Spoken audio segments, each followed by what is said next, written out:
السلام علیکم. وعلیکم السلام. حضور, اگر ہم کسی جگہ سیر کرنے جائیں اور وہاں پر ہمارا قیام 15 دن سے زیادہ ہو تو کیا ہم کو شروع سے پوری نماز پڑھنی چاہیے؟ کتنا قیام ہو؟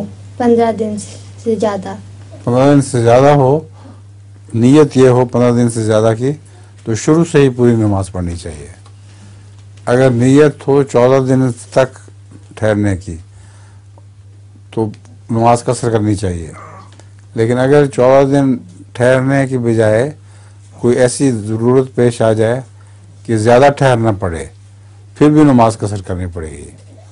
کئی مہینے بھی اگر ٹھہرنا پڑے, جب پتہ نہ ہو کہ کب واپس جانا ہے, تو پھر بھی نماز قصر کرنی ہوگی. حضرت مسیح موعود علیہ السلام نے اپنے گرداسپور کے مقدمے میں دوران ایسا ہی کیا تھا, کیونکہ آپ کو پتہ نہیں تھا کہ کب میری چھٹی ہوگی. وہ ڈپٹی کمشنر کے اوپر تھا کہ کس وقت وہ مقدمے کا فیصلہ کرتا ہے اور آپ کو جانے کی اجازت دیتا ہے. تو آپ جب تک ٹھہرتے رہے اس وقت تک نماز قصر کرتے رہے.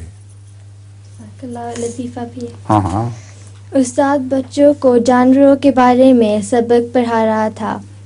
اس نے بچوں سے پوچھا, بتاؤ کتا دوڑتے وقت اپنی زبان باہر نکال کر کیوں لٹکا لیتا ہے؟